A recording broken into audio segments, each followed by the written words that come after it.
मैं उन लोगों से ये कहना चाहता हूँ कि जो आदमी जैसे रेंट पे रह रहा है, जैसे कहीं कहीं आप जैसे जो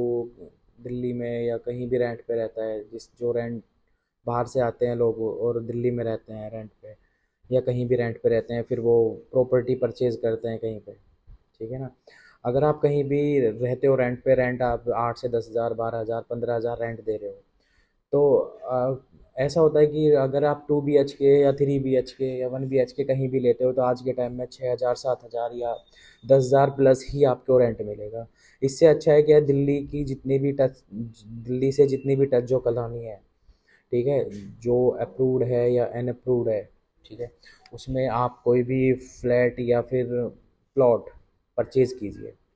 ठीक है। और जो अगर आप प्लॉट परचेज करते हो तो हम आपको मतलब आजकल जो बैंक है, जो प्राइवेट बैंक है, वो आपको घर बनाने और ख़रीदने, मतलब प्लॉट ख़रीदने और बनाने के लिए भी लोन देता है। कुछ लोग कहते हैं कि ये हमारी ITR नहीं है, GST नहीं है, और सैलरी अकाउंट में नहीं आती, और मेरी सैलरी 10 हज़ार है। कब आप मैं आपको एक चीज़ बता देता हूँ कि जो होम लोन या कंस्ट्रक्शन लोन या प्लॉट परचेजिंग भी, प्रॉपर्टी परचेज करने से पहले ना काफ़ी चीज़ें देखनी होती है, क्योंकि जो भी अगर कोई बैंक या NBFC आपको लोन देगी, पहली बात तो जो कच्ची कॉलोनी होती है उसमें बैंक बहुत कम इन्वॉल्व होती है, ठीक है, ज़्यादातर NBFC ही इन्वॉल्व होती हैं। कच्ची कॉलोनी होती हैं, उनमें सबसे पहले एक चीज़ का ध्यान रखना होता है कि जो NBFC अगर यहाँ पे लोन देगी तो सबसे पहले देगी आपको खसरा से। यहाँ पे ना सबसे पहले एक चीज़ देखनी होती है कि सबसे पहले देखने का मतलब ये होता है यहाँ पे कि आप किसी भी प्रॉपर्टी को खरीद रहे हो, प्रॉपर्टी खरीद रहे हो, अगर कोई भी आप प्रॉपर्टी XYZ कोई भी प्रॉपर्टी अनअप्रूव्ड कच्ची कॉलोनी में खरीद रहे हो, सबसे पहले तो आप उसका खसरा नंबर चेक करो। क्योंकि आज के टाइम में ना भूलेख पे जो गूगल पे आप भूलेख सर्च करोगे ना, उसमें मैं यूपी की बात कर रहा हूँ, यूपी में भूलेख पे अगर आप जाओगे तो उसकी सबसे पहले खतौनी चेक करो कि ये प्रॉपर्टी किसके नाम है, आपको रजिस्ट्री कौन कर रहा है, ठीक है ना। सबसे ज़रूरी ये होता है। और बीच में अगर सबसे दिक्कत ना बैंकों में कहाँ पे आती है कि सर NBFC का रेट ज़्यादा है। भाई NBFC का रेट तो इसलिए ज़्यादा हो जाता है ताकि जो आपको प्रॉपर्टी डीलर या कोई भी आदमी जो प्रॉपर्टी आपको बेचता है वो सही से आपको चैन नहीं दे पाता। चैन अगर ठीक नहीं होगी तो रेट ऑफ इंटरेस्ट ऑलरेडी ज़्यादा हो जाएगा। सबसे पहले प्रॉपर्टी में एक चीज़ का आप ध्यान रखो स्पेशल, कि प्रॉपर्टी की चैन में नोटरी ना हो। जो गवर्नमेंट जो होती है ना, नोटराइज होती है, नोटरी बोलते हैं, नोटराइज, अगर आप इन चीज़ों को अवॉइड करा करो कि आपकी चैन में नोटरी ना हो। जहाँ भी अगर आपकी प्रॉपर्टी की चैन में नोटरी आ गई बीच में, या 2011 के बाद रजिस्टर्ड GP आ गई, ठीक है, तो वो एज ए लीगल तो वैलिड है, बट बैंक के अकॉर्डिंग 2011 अक्टूबर 2011 के बाद अगर कोई भी GP आती है तो वो वैलिड नहीं है बैंक के अकॉर्डिंग। उससे क्या हो जाएगा कि अ, जो बैंक हैं जो जिनका रेट ऑफ इंटरेस्ट काफ़ी अच्छा है, जो बैंक से भी 1 से 2%, 3% मैक्सिमम होगा, 1-2% मैक्सिमम, या 1% एनुअली मैक्सिमम हो जाता है, उन बैंकों में 2011 के बाद की अगर पावर ऑफ अटॉर्नी आ रही है, GPA जिसे बोलते हैं जनरल पावर अटॉर्नी, अगर वो बाहर की मतलब अंदर की है या बाहर की है, उससे कोई फर्क नहीं पड़ता। अक्टूबर के बाद 2011 अक्टूबर के बाद अगर आती है आपके पास, तो वो बैंक, उसमें बैंक आपको जो रेट ऑफ इंटरेस्ट देगा वो बहुत ही ज़्यादा देगा। मतलब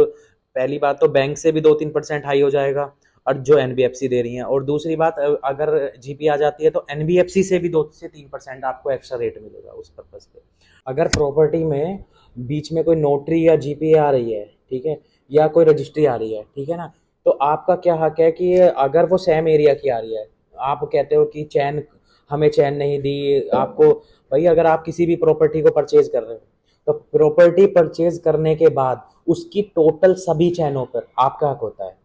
ठीक है। मैं बता देता हूँ कि आपको किन कौन कौन सी चैन उनसे मांग लेनी चाहिए। सपोज करो एक 100 गज की प्रॉपर्टी आपने एक किसान मालिक से खरीदी है, किसान से अगर प्रॉपर्टी खरीदी है तो किसान के नाम फर्द है, किसान से आपने प्रॉपर्टी खरीदी तो आपको अपनी रजिस्ट्री का हक है, और फर्द आपको ऑनलाइन मिल जाएगी। सपोज करो कि किसान से 100 गज की प्रॉपर्टी किसी और ने परचेज किया, उसके बाद उसी 100 गज की प्रॉपर्टी में से वो प्रॉपर्टी किसी अदर दूसरे आदमी ने खरीद ली तो जिस आदमी ने वो वाली प्रॉपर्टी खरीदी है, उस आदमी को उसकी 100 गज की जो पिछली वाली प्रॉपर्टी है उसकी चैन लेने का भी अधिकार है पूरा। नहीं तो वो जो प्रॉपर्टी है उसमें मतलब आपके पास आधे ही रजिस्ट्री तो आपने पूरे 100 की कराई है, लेकिन पिछली चैन ना मिलने के कारण आपके प्रॉपर्टी पेपर कंप्लीट नहीं है। ठीक है, इस बात का भी ध्यान रखना है। दूसरी बात, एक बात का और ध्यान रखना है स्पेशल, कि सपोज करो कि अगर आपके पास 100 गज की प्रॉपर्टी में से आप 50 गज की प्रॉपर्टी ले रहे हो, तो आपको अगर आप उस 100 गज में से फर्स्ट कस्टमर है जो 50 गज की प्रॉपर्टी ले रहे हो, तो 100 गज का प्लॉट है पहले वाला, जो किसान से 100 गज का प्लॉट था, 100 गज के बाद जो सेकंड कस्टमर ने, सेकंड पार्टी ने जो परचेज किया था,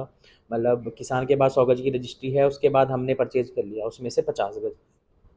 तो आपको आपको उसमें से जो 100 गज की रजिस्ट्री थी उसकी आपको फोटोकॉपी चाहिए होगी बैंक के रूल के अकॉर्डिंग। ठीक है ना? तो इस बात का स्पेशल ध्यान रखना होगा कि स्पेशल बैंक में जो मेन प्रॉब्लम आती है वो आती है चैन की। आप चैन कंप्लीट रखोगे, इनकम वाइज आपकी प्रॉपर्टी कैसी हो, मतलब इनकम वाइज इनकम आपकी कैसी हो, उस चीज़ से कोई दिक्कत नहीं है। इनकम हम आप कमा रहे हो, बस आपकी इनकम कुछ आ रही है, कच्चे में पक्के में हमें कोई मतलब नहीं है उस चीज़ से, आपका लोन हो जाएगा। ठीक है ना? उस चीज़ की दिक्कत नहीं है स्पेशल। बस मेरा एक ही आपसे कहना है कि अगर आप कहीं रेंट की प्रॉपर्टी में रह रहे हो तो इससे अच्छा है अपनी प्रॉपर्टी परचेज करो, 50 गज की जड़ जड़ समेत आपकी होगी, मतलब सब चीज़ आपकी होगी। 10 से 12 लाख, 15 लाख, कुछ बैंक ऐसे हैं जिन पे हम लोन जिन बैंकों से लोन हो रहा है वहाँ से सब्सिडी भी आती है, जो प्रधानमंत्री वाली सब्सिडी होती है, 2,70,000, 2,60,000। वो कुछ एनबीएफसीओ के पास ऐसी अथॉरिटी है कि वो अगर फॉर्म भरते हैं तो शायद उसके पैसे भी रिफंड हो जाते हैं। शायद ऐसा कोई रूल है कि फर्स्ट में या सेकंड में एक के पैसे एक बार ही आते हैं शायद। एक बात का और ध्यान रखना चाहिए, अगर आप दिल्ली यहाँ पर अगर कोई प्रॉपर्टी परचेज कर रहे हो, तो मेरा एक ही मानना है कि देखो, ये मेरी खुद की एक राय है कि सपोज़ करो कि आप कोई भी प्रॉपर्टी, जितने लाख रुपए में आप कोई प्रॉपर्टी खाली परचेज़ करोगे, मतलब खाली प्लॉट अगर आप परचेज़ करोगे, अगर उतने ही पैसे में या उससे लाख रुपए या 2 लाख रुपए एक्स्ट्रा देने के बाद आपको बनी बनाई प्रॉपर्टी भी मिल जाती है। लेकिन आप वहाँ पर ना उसके लोकल डीलर से बात करो। लोकल के डीलर से बात करोगे ना, एक 10 से 15 20 डीलर को आप देखो कि मुझे कोई प्रॉपर्टी परचेज करनी है। ये मेरी शर्त है कि जितने रुपए में आप खाली प्लॉट उस एरिया में परचेज कर रहे हो, उतने रुपए में आपको उससे 1 लाख 2 लाख रुपए एक्स्ट्रा में आपको बनी बनाई प्रॉपर्टी मिल जाएगी। लेकिन ये जो सभी जानकारी ना बस सिर्फ डीलर को होती है। तो वहाँ के जो डीलर है ना, प्रॉपर्टी डीलर, उनसे एक बार बात करो। और जो उसकी चैन है, एक बार मतलब एक बात का स्पेशल ध्यान रखना चाहिए, अगर आप कोई भी प्रॉपर्टी परचेज कर रहे हो तो उसकी जो चैन है उसके बारे में डिस्कस करो, किसी एडवोकेट से अच्छे से डिस्कस करो कि मैं ये वाली प्रॉपर्टी परचेज कर रहा हूँ, तो इसमें अगर कोई प्रॉब्लम है तो आप हमें बता सकते हो। ठीक है, ये इस बात का ध्यान रखना ज़रूरी है कि अगर 1,000 2,000 या 10 5 10 हज़ार रुपए में कोई प्रॉपर्टी आप मतलब कोई प्रॉपर्टी परचेज कर रहे हो, उसका डॉक्यूमेंट अगर आपको चेक कराने के लिए 1,000 2,000 5,000 भी लग रहे हैं, तो उसमें इतनी बड़ी कोई बात नहीं है। क्योंकि जब आप बैंक उसको डीलर को 10 20 हज़ार 50,000 लाख दे दोगे, लेकिन अगर वो प्रॉपर्टी ख़राब हुई तो वो तो वापस मिलना। हमारा एक कस्टमर था खोड़ा कॉलोनी का, उसने मुझे एक प्रॉपर्टी भेजी थी कि जीत भाई, इस वाली प्रॉपर्टी पे मुझे इस वाली प्रॉपर्टी पे लोन हो सकता है, नहीं हो सकता। ठीक है, तो वो वाली प्रॉपर्टी जो निकली थी वो ऐसी प्रॉपर्टी थी, वो शायद खोड़ा कॉलोनी की प्रॉपर्टी थी, ऐसी प्रॉपर्टी थी शायद जिस पे किसान को कंपनसेशन या मुआवजा मिल चुका है। तो ऐसी प्रॉपर्टी में वो कॉलोनी कटी हुई थी, या वो गाजियाबाद प्राधिकरण में आ रही थी, मतलब गवर्नमेंट की ज़मीन थी, या कोई सरकारी ज़मीन थी जिस पर वो कॉलोनी कटी हुई थी, तो उस पर लोन तो नामुमकिन है। तो उसने मुझे आज भी याद है, उसने मुझे 10 से 15 प्रॉपर्टी के पेपर्स ऐसे भेजे थे कि इन पर हो सकते हैं, इन पर 90% उन वो प्रॉपर्टी पे जो भी उसने प्लॉट देखा है, वो 90% प्लॉट जो है वो प्लॉट उनके पास है। मतलब वो प्लॉट जो है 90% उसके पेपर्स गौर या तो गाजियाबाद प्राधिकरण, मतलब गाजियाबाद प्राधिकरण में आ रही थी, या सरकारी ज़मीन या सड़कें नाली वाली ऐसे कोई पोजीशन में वो सारी ज़मीनें आ रही थी। ठीक है, तो फाइनली उसने एक प्रॉपर्टी परचेज करी है नोएडा में, अब वो ठीक है। एक बात का और भी ध्यान रखना चाहिए कि अगर आप कोई प्रॉपर्टी परचेज करते हो तो उसमें ये चेक ज़रूर करो कि इससे पहले कितनी चैनें हैं। कभी कभी ऐसा होता है कि मुझे ऐसा कुछ लगता है कि अगर प्रॉपर्टी की चैनें कुछ टाइम से ज़्यादा, मतलब ऐसा हो रहा है कि एक एक साल 2 2 साल में प्रॉपर्टी बिक रही है, तो इसका मतलब उस प्रॉपर्टी में कोई दिक्कत है। प्रॉपर्टी की चैन मतलब 10 साल के अंदर अंदर 10 बार वो बिक जाती है प्रॉपर्टी, तो